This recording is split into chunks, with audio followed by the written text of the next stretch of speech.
All right, Poppy, Chapter 10, Dimwood Forest. Poppy searched desperately for a place to hide. Glitter Creek ran behind. Before her stood Dimwood Forest. There was little choice. She plunged among the shadowy tree trunks and began running wildly, her only desire to put as much distance between herself and Mr. Alcox's tree as possible. It did not take long before an exhausted Poppy had to stop. Her sides ached. She was hot and cold all at once. Her heart felt as though it would break out through her ribs. Gasping for breath, she crept beneath a leaf, then peered about to see where she had come.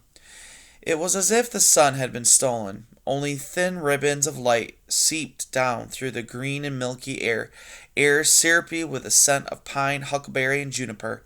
From the rolling emerald carpeted earth, fingers of lacy ferns curled up, above which the massive fir and pine trees stood, pillar like, to support an invisible sky.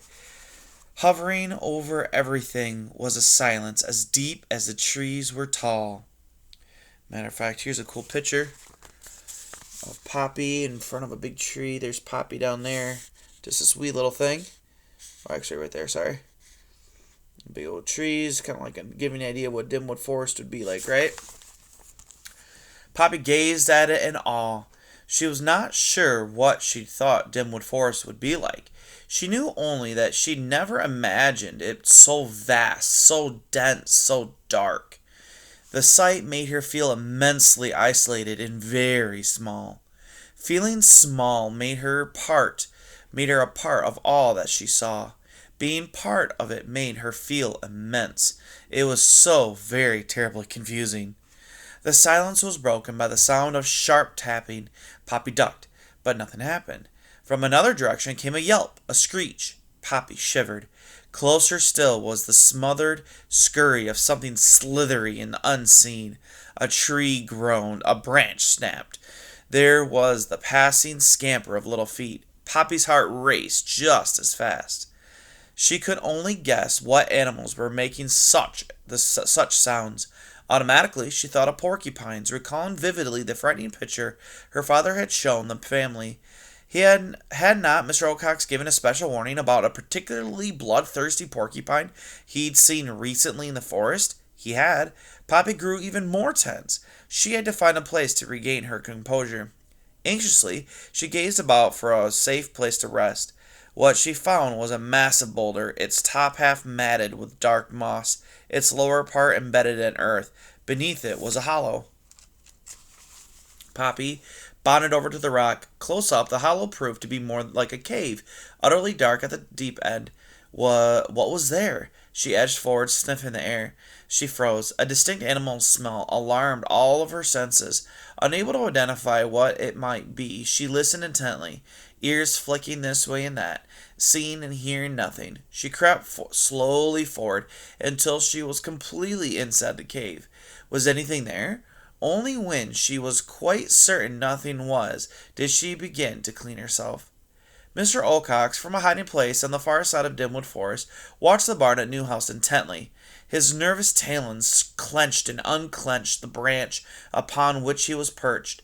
At first he tried to deny the fear he felt inside of him, but it was growing too fast. It could not be denied. That he, Ocox, the great horned owl, should feel fear made him livid. It was for others to be fearful, not him. It's unfair, he hissed. Unnatural. Suddenly, hearing his own outburst, he looked about in alarm, anxious that some other creature might see and hear him. No matter...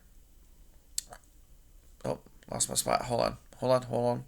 No matter what, his fearlessness or fearfulness must never be known. He spread his wings and glided silently away from Newhouse. In a temper, he recalled the mouse he had seen in Glitter Creek. Perhaps the body had been tossed up on the bank.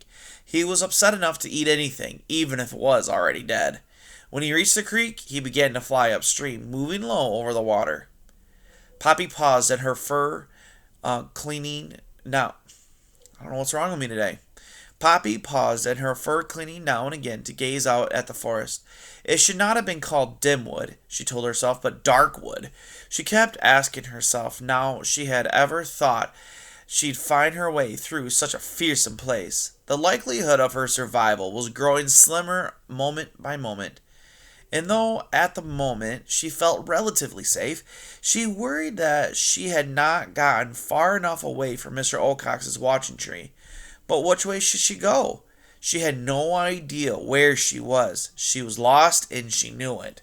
She recalled the vow she'd made on Bannock Hill never to leave home again. She considered going back. She wanted to, but then she thought about what would happen if she did return with nothing to report to Longwood about Mr. Ocox. Life would be miserable. Poppy sighed.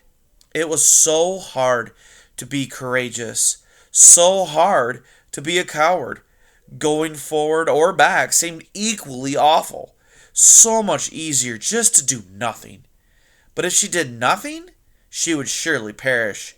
What was she to do? Trying to stay calm, she reminded herself that by pressing on, she at least had a chance to make a difference for her family. Now, if only she knew which direction would lead her to Newhouse. Mr. Ocox concluded that the mouse he had seen in the water was gone, washed away. At least there was no evidence of its existence, dead or alive. In any case, he was still so upset by what he had seen at Newhouse that he found it hard to concentrate on searching. His head ached. All he could think about was getting some sleep. He would go home. He flew deep into Dimwood Forest, moving in a northerly direction. Poppy peered nervously out from beneath the boulder. If this is midday, she said to herself, I'd hate to be in the forest at night. She considered staying and sleeping for a while, but the distinct smell of the other animal made her way too nervous. It certainly seemed not to be about, but what if it came back while she slept? Too risky. If she wanted to sleep, and she did, she'd have to find a better place. Checking in all directions, paying particular attention to the angle of the slanting rays of sunlight, and knowing that moss grew on the north side of trees, Poppy made up her mind that she could make a rough determination as to which way east was, the direction from which she had come. As she recalled the lay of the land, Newhouse was to the north. She would go north then, hoping for the best. Mr. Ocox came to rest on the gray, lifeless tree, a snag that was his nest. With its top broken off, the snag rose twice as high as a blackberry bush from the ground. A high hole served as the entrance to its hollowness. For a while, the owl sat at the edge of his nest, stared moodily before him, thinking only about what he had seen at Newhouse. Just to think about it made him tense. He felt he was in grave danger. The question was, what kind of danger? Was he about to lose all of his food? Would he have to fight? If he did, he knew he might be defeated. If he was defeated, would he have to move to another territory? What in the world do you guys think would be at Newhouse that Mr. Ocox might lose his food to it? Or he might even have to fight it? Oh, I don't know. Was there anything he could do about the situation? It was all so painful to contemplate. Fretful, the owl scanned his neighborhood, paying special attention to a very large hollow log on the ground not far from his snag. Its ancient, thick bark was rust-colored and encrusted with yellow fungus that looked like stubby angel wings. A clutch of pale mushrooms grew from the rotting soil around it. Just the thought of the creature who had recently come to live in the log made Mr. Ocox even more angry. It was as if the whole world were ganging up on him. Too tired to think about that now, Mr. Ocox dropped down into his nest. Feeling safe there, he did not take long to fall into a restless sleep.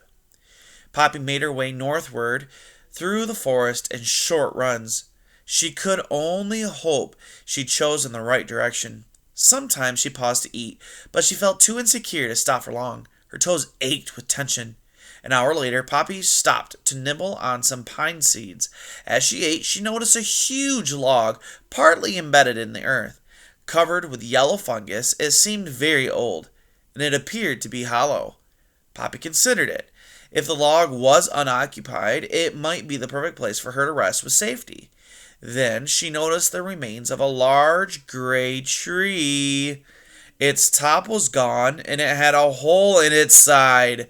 It might be safer than the log, but after studying it, Poppy decided the hole was too high for her to climb to. The log would be better. Could you guys imagine? Oh my goodness. Weary, she crept forward. The closer she came to the log, the stronger grew a scent unfamiliar to her. She sensed trouble. She was still sniffing when she heard the sound of a twig snapping behind her. She spun about and gasped. A red fox, long bushy tail swishing back and forth, was trotting in her direction, its sharp nose to the ground. Poppy understood immediately. The fox was following her scent. Turning back, Poppy took a flying leap that landed her right at the log's open end. The fox, hearing and then seeing her, barked sharply and closed in, its lips drawn back from its sharp teeth. Poppy stood trembling before the log. Every instinct in her body warned her not to enter. When she looked back, however, the fox was almost upon her. There was no time to waste. She dived into the log. The fox stuck its nose in after her, its barking booming about Poppy like a cannonade. Trying to get away, she moved deeper into the musky dark. Suddenly she stopped. At the far end of the log, she heard the distinct sound of heavy breathing. It was exactly what she had feared.